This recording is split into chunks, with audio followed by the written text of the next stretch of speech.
Hey, health junkies! It's time for The Health Fix. Join your host, Dr. Janine Krause, as she gives you a dose of what you need to know and do right now to take control of your health from the inside out, to rebel against aging, look damn good, fight stress, and laugh every day. Hello there, health junkies. Welcome to another episode of The Health Fix. I'm your host, Dr. Janine Krause. Today's episode, we're going to be talking all about your vices. So, the caffeine, the sugar, the alcohol. Are these vices combining to create some nutrient deficiencies and causing your fatigue, insomnia, brain fog, or moodiness? So, let's jump in. First and foremost, I want to talk a little bit about caffeine because I hear it all the time in my practice from patients. I drink coffee. And I go, okay, how much coffee do you drink? And being in the land of darkness a lot of the time, people do drink a little more coffee here in the Pacific Northwest than I'm used to in my home state of Illinois.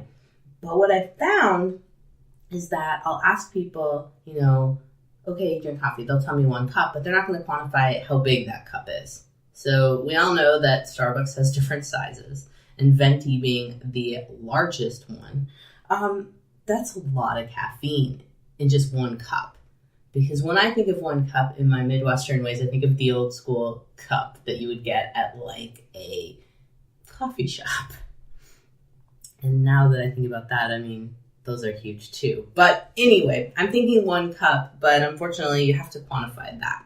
Now I also learned early on in my practice that I had to ask, do you drink coffee in the afternoon as well? And so that can also add to issues that sometimes a lot of people don't connect that could be causing some anxiety, could also be causing some fatigue. Because what caffeine does is it messes with your fight or flight response. And I know a lot of us know that it gets us going in the morning and, it gives us energy when we need it. But I think a lot of people don't realize what it's really doing to our already stressed out bodies. Because what happens when you drink coffee or any item with caffeine, may it be an energy drink or it could even be green tea, your cortisol levels go up along with the caffeine because caffeine kind of indicates to your body it needs to be in a stressed mode.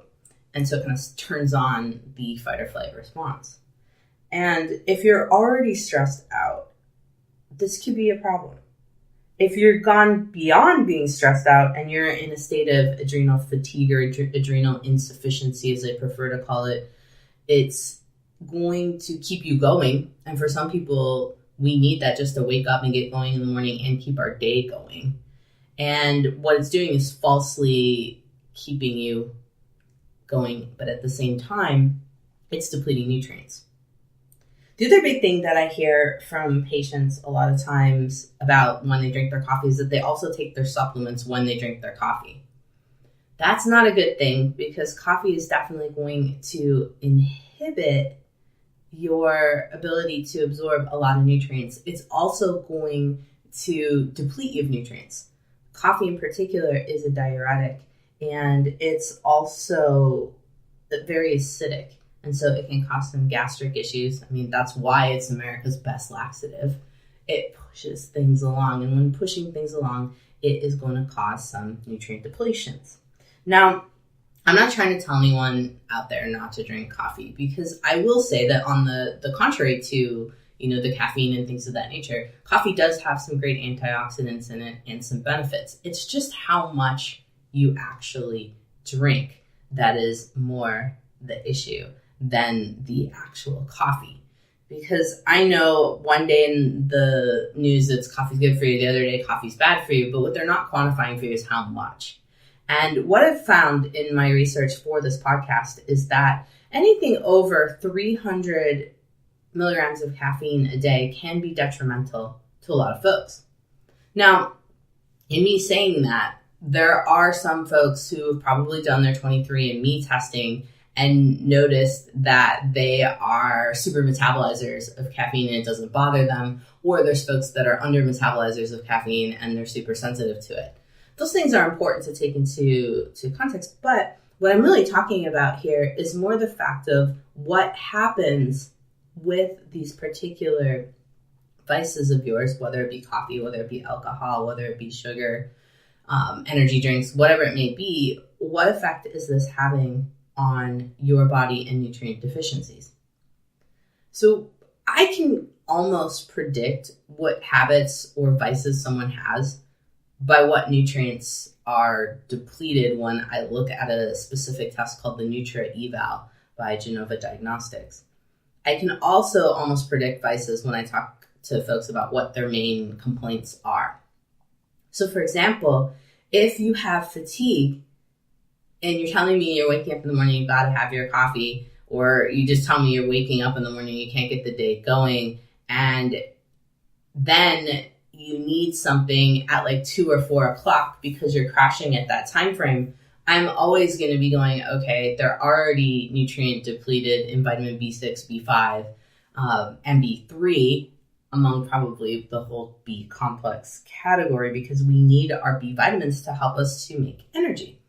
And B6 in particular is crucial for making serotonin and dopamine and helping keeping us nice and happy. So that's one thing that I've seen. Anxiety as well. A lot of people come into my office, they're super anxious. They're talking about how they've had panic attacks. And I ask them, okay, do you drink coffee? And they'll tell me, yes, not that much though. And then I say, yeah, but what size of a coffee? How many shots? And they're telling me they're taking, getting coffee that's like 4-shot espressos. That's a lot of caffeine. I'm going to quantify that, like I said, here in a minute. Just want to kind of set it up in terms of where I'm going with this.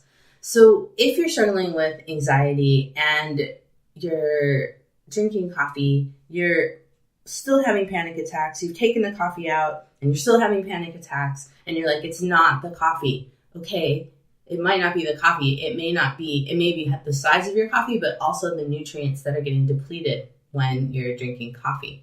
In particular, nutrient depletions that go along with anxiety are magnesium, once again, your B vitamins, B6 in particular, serotonin, so that you can have that calm, happy feeling. Another main complaint that comes into my office is insomnia and caffeine too late. For some people, drinking caffeine or coffee or any energy drink, anything of that nature, even green tea at like 3 o'clock in the afternoon can be a problem. If you're stressed out and you're also having insomnia, you could have a lot of ups and downs of cortisol during the day, and cortisol brings your blood sugar up and then drops it. You could be having trouble regulating cortisol release. And so what happens is it's kind of released whenever, and then your melatonin that helps you to sleep isn't going up at night, and instead cortisol is going up and down all night long. Because in the proper way for us to sleep, our body needs melatonin to be elevated overnight and cortisol to be lowered at night. Now, you might be thinking, well, I tried melatonin, it didn't work for me. Well, it doesn't work for everybody, and there's a couple of reasons for that I'm not going to go into in this podcast, but what I will say is that sometimes you have to look at your day in its entirety as to what's happening. If you are feeling stressed and it goes on and off during the day and you're having stress reactions up and down during the day, for example, I see a lot of firefighters. If you have a call and you go out on that call and that's got you stressed out, then you're coming back and then you're drinking coffee because you're tired because now you're coming off that call, then you're going back out on another call. You're creating ups and downs of cortisol that go with the caffeine consumption, in addition to your ups and downs of cortisol that go with your calls on those fire emergencies. So for those of you that work in an office, it's super stressful, and 1 minute it's okay and the next minute things are crazy, that can be the same thing and could be why you have insomnia. Most of the time when I look at insomnia, there's some sort of dysregulation of the cortisol hormone during the day. And it might be stress. It might be stress followed by consumption of caffeine. And then in the evening, alcohol. Now, I'm not saying you can never drink alcohol. I'm not saying never drink caffeine. What I'm saying is it creating some problems for you in terms of nutrient deficiencies? alcohol, just like coffee, will deplete your B vitamins. And so if you're combining coffee in the morning and your nightcap in the evening, you could very potentially have some serious B vitamin depletions that are contributing to whether you have fatigue, anxiety, insomnia, or even depression in this case. Because depression can also be one of the symptoms. Sometimes folks won't have anxiety. With cortisol being up and down all day, they might have depression. They might be feeling more of the crashes. And when I say the crashes, that's when cortisol goes down sharply and it takes your blood sugar with you. So these are crucial things to think about here. And a lot of people come in my office telling me, well, I'm taking my vitamins. And I'm like, okay, great. When are you taking them? Usually it's along with tea or with coffee. You don't want to do that. You want to keep your vitamins at least a half hour away from your caffeine, whether it's a cold pour over coffee, whether it's a regular hot coffee, whether it is tea, whether it's an energy drink.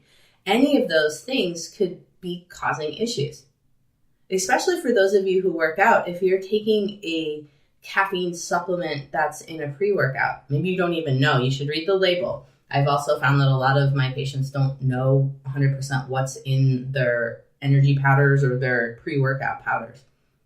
And so read your labels in the supplements that you do take, because if you are taking an energy powder of sorts, there's going to be some source of energy in there. Sometimes it's B vitamins, which is great. I've had some patients argue with me, can they take a 5-hour energy with their coffee? I think you're probably wasting it at that point. Save it for later. But that's why they put the B vitamins in your energy drinks. They're trying to help you with that boost. They're trying to keep those nutrients there.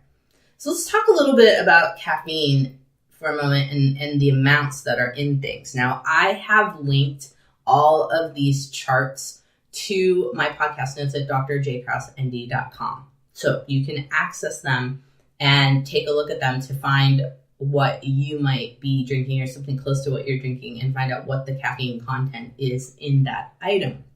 Now, I went first to the Center for Science and Public Interest, and they had a pretty good chart in terms of Dunkin' Donuts and Starbucks coffees.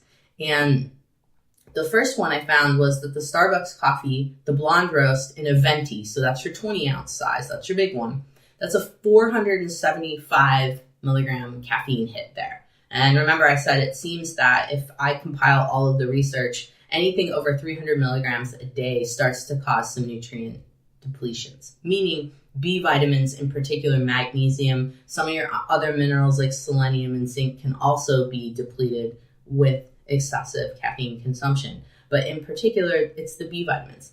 And your B vitamins are what are needed for making energy, for helping you to sleep. Because what the B vitamins do is they help one molecule turn into another molecule. It's a chemical reaction that happens within the body. And to create the proper neurochemicals in sufficient amounts to help keep us happy, such as in serotonin, we need B vitamins. For us to convert, to help with all of the neurochemicals that make us sleepy and calm, so GABA, things of that nature, we need our B vitamins, B12, B6. And so if you're hitting up the caffeine, hitting up the alcohol later in the day, this could be slowly depleting you and be part of the cause for why you can't sleep, for why you're feeling anxious or depressed. So I want you to kind of help think about this for yourself and connect the dots here, because I see it so often. And when we reduce the amount of caffeine during the day and help folks gain energy with taking their B vitamins away from the coffee and helping to balance blood sugar throughout the day, a lot of these symptoms go away. It takes time. I will tell you that. It's not going to be 1 week and boom, everything's better. It takes time. And you don't have to give up your coffee. It's just a matter of switching up the size and how many shots you've got going on there. So I was talking about the 20-ounce Starbucks at 475 milligrams of caffeine. The Dunkin' Donuts coffee with the turbo shot, a 20 ounce, is 398 milligrams of caffeine. a Starbucks coffee, the Pike Place Roast in the grande size, the 16 ounce, that's 310. So you're right over that upper limit right there. And unfortunately, I find that sometimes people will drink 2 ventis a day or 2 grandes a day. I mean, that's a lot of caffeine. The idea is just so that you get the sense in which, wow, okay, there's something going on there. Now, comparatively, if we take a Starbucks grande, which is the 16 ounce, at 310 milligrams of caffeine, and we drop it to a Starbucks Pike Place Roast, and a tall at 12 ounces, now we're at 235 milligrams of caffeine. That's a little bit less. So what I have my patients do in my office is compile the amount of coffee they drink, and we add up the amount of caffeine they have during the day. And we tie it to when they're having it during the day. So what I recommend you consider doing if you are a caffeine addict, whether it is the coffee or if it is the green tea or black tea for that matter, take those and put them out in a chart in terms of what you've had in the morning, what you have in the afternoon, where your energy ups and downs are, and where you can intervene. So let's talk a little bit about tea for a moment. So I found a good resource online, at Choice Organics Teas, and they're quoting caffeine per 8 ounces. I don't think many of us really drink 8 ounces of anything. I'm pretty much sure everyone's over that unless you specifically order an 8-ounce tea. Not many places have that. A lot of times it's 12 ounces or more. So you have to do the math on this. But white teas have between 30 and 55 milligrams per 8 ounces. Green tea has 35 to 70. Oolong has 50 to 75. Black tea has 60 to 90. And the same resource is saying that coffee just in general in 8 ounces is about 100 milligrams. However, it's not taking into account that people add extra shots and different things to the coffee. So what I'm saying here is that you got to get to know what you're drinking and what's in it in particular. So doing the math will give you a lot of information. So one of the things also to think about is, say you drink your coffee in the morning and you've got your Starbucks Pike Place Roast and you're doing your 12 ounce, and that's about 235 milligrams of caffeine. And then you're having your green tea in the afternoon and you're having a couple cups of that. Well, if 8 ounces is the low end, and that's between 35 and 70 milligrams, and you're having maybe 2 or 3 of those, because most of us aren't going to just drink 8 ounces. A lot of times it's like 16 ounces. You're looking at possibly 100, a little bit over 100 milligrams of caffeine that you're adding to your total caffeine component during the day. So the idea here is compounding the caffeine, not the caffeine in the individual moment. So a lot of folks in my practice will also complain that they have to have their tea before 3 p.m., things of that nature. And I highly recommend that, because if you're starting to get into black tea, white tea, green tea, those guys too late in the evening, for sure, you can have some issues with sleep. And if you're taking your vitamins with it, you could have more issues with sleep because you're blocking your vitamin absorption. So prior to me talking about the tea components and the caffeine with the different teas, I was mentioning it's really important to look at your day and kind of put it out on a chart. Meaning, what time do you wake up? What do you have for breakfast? What do you have with your coffee or tea, depending on what you're having in the morning? How do you feel? When do you take your supplements? And then going to lunch and going, what did you eat for lunch? What did you have with your lunch? And then what are we looking at afternoon snack? Did you have alcohol after you got home from work, or in the evening? What did you have for dinner? Or was the alcohol after dinner? By laying out your day in that manner, it can give you a sense of what's happening with intake and what's happening with patterns. I think a lot of us know what we do during the day, but we don't lay it out so that we can see it in front of us to be like, oh, that's what happened. Now, in addition to laying those things out, I also want you to lay out what moods, and were you anxious, were you depressed, were you stressed out, what was happening in that particular time frame. And yes, things will change different days, But I think it's really important to do a little bit of a journal if you want to figure out why you're anxious, why you're depressed, why you're fatigued, why you have insomnia. There's usually a pattern, and caffeine can sometimes be part of that pattern. Caffeine combined with alcohol can be part of that pattern because they can cause nutrient depletions.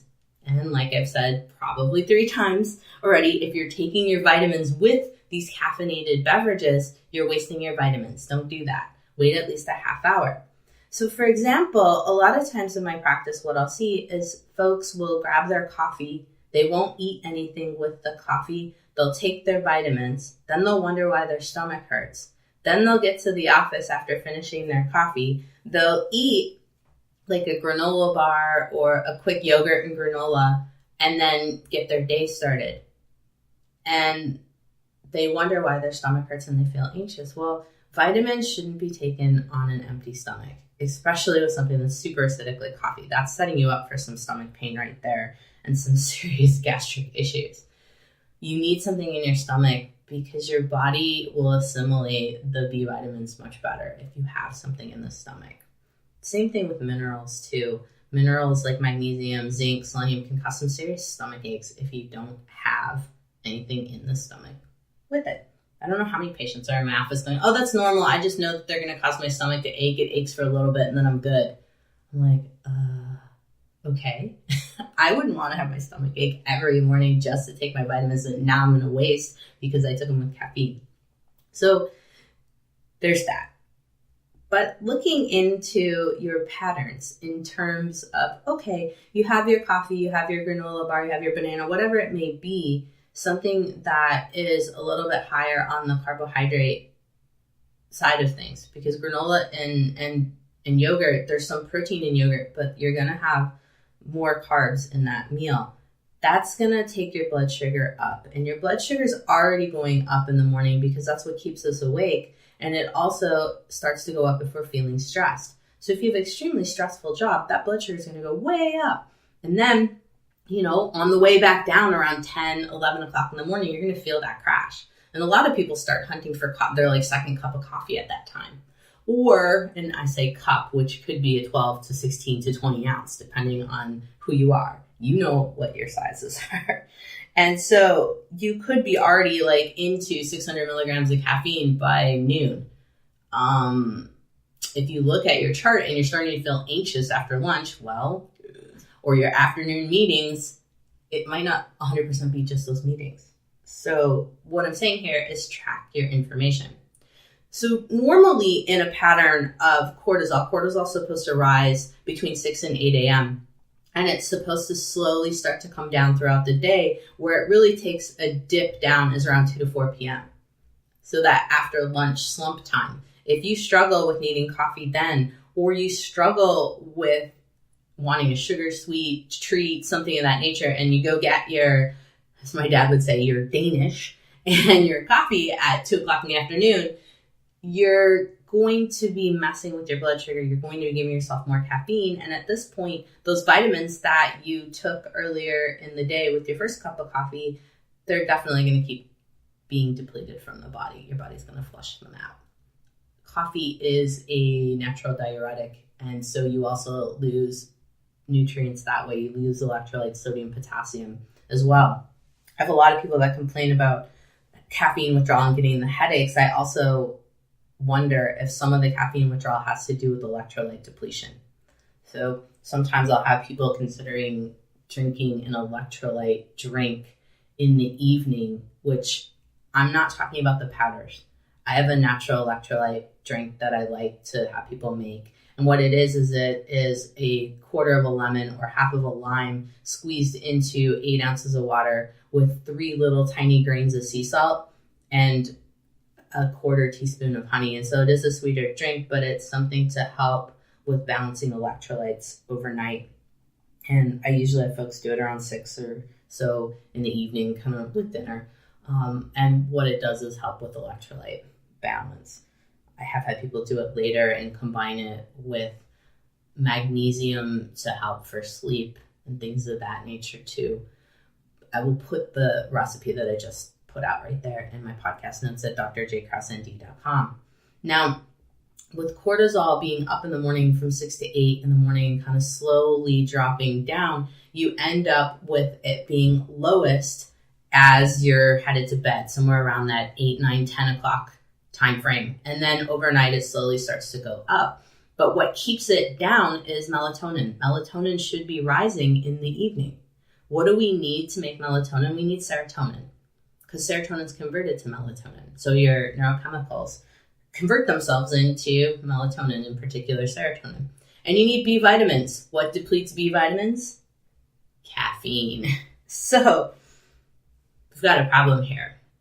If you're over consuming your caffeine, and like I said before, it's bound to be around 300 plus milligrams of caffeine a day. If you're consuming in that amount, you're likely depleting your amounts of B vitamins, such as vitamin B6, to create sufficient amounts of serotonin, which then gets converted to melatonin. So if you're depressed and you don't have enough serotonin, how the heck are you going to have enough melatonin? Something to think about there. There's going to be some dysregulation.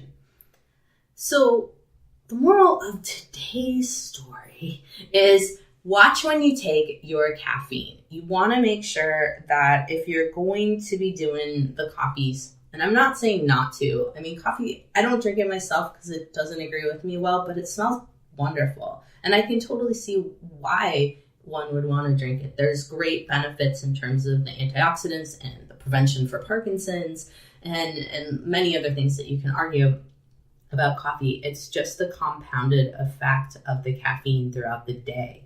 And if you're offsetting with tea, you want to make sure how much tea that you're drinking in conjunction with the coffee. And don't take your vitamins with your coffee or your tea. Wait a half hour. Take them, like the way I kind of look at it is wait a half hour, take it with the small snack. I actually like people to take their B vitamins with a little bit more food. So you got to see how it goes with your stomach. If you're super sensitive, you're going to want to take it with your B vitamins with breakfast or lunch on the far end of things. But it could affect your sleep if you're getting too many B vitamins in at lunchtime. You do want to do it in the morning. I typically, in a perfect world, would have people take their B vitamins before 11 o'clock in the morning and doing it with a breakfast or a larger snack per se, just because I was going to say small snack at first, but I mean larger snack because those B vitamins need some food in the gut. Now, if B vitamins bother you, something to think about here, because I do have some people that'll get headaches from B vitamins or they just feel really nauseous and gross no matter what they do. It's because your microbiomes, your gut bugs, are off. And I suggest perhaps taking some probiotics for a month or so before starting in on your B vitamins or even your multivitamin. Another way around it is to take a Whole Foods multivitamin. Mega Foods brand has a variety of Whole Foods types of vitamins, as does, it's called Raw, the Raw brand. I'll put those on my podcast notes. They're like raw vitamin code, something like that, in terms of the label. And what it is that they're using fruits and vegetables in high concentrated amounts to create the vitamins. And so for folks that have trouble with the synthetic vitamins, sometimes those Whole Foods vitamins will do better for you. So something to think about if you're struggling with the B vitamins. But the idea is take your vitamins away from your caffeine. And if you're really dependent on caffeine, investigate what's going on. Make yourself a little journal, at least for a week, and investigate what's going on with your ups and downs of energy and try to see if you can find a pattern. If not, head over to a functional medicine doctor or naturopathic doctor for some help. I also have a course. It is on my website at drjkrausnd.com. It is all about figuring out your adrenal glands and helping to reset them. And your adrenal glands are your fight or flight glands. They're also involved in your cortisol production. And if they are off, you can have anxiety, depression, fatigue, insomnia, all of the above, or bits and pieces there. So if you are wondering about what is going on with you, why do you have such a dependence for caffeine, it's worth it to investigate it. It's worth it to get it figured out, because if you let these things go for long periods of time and you're having insomnia for years on end, it does not do you any favors in terms of longevity and aging. It depletes you pretty quick, and it's going to age you very fast. So get it taken care of, because the folks who are balanced with their blood sugar and balanced with their B vitamins do a lot better with aging than folks who are not. And if you want more information on this, go over to my website, drjkraussnd.com. Check out my course that can help you big time to navigate this world of balancing your cortisol and getting enough energy so that you don't have to rely on caffeine. All right, folks, you have survived another episode of The Health Fix. I'm your host, Dr. Janine Krause. Have a great day, whatever you're doing. Hey everybody, Dr. Janine Krause here. If you liked what you heard today, then head over to drjkraussnd.com to find my free resources and information to know when I post something new that's juicy that you might want to check out. Plus, head over to where you get your podcasts and subscribe, and write a review to help get the word out about me and help others at the same time to find me. It really does help, and I really appreciate all of your reviews.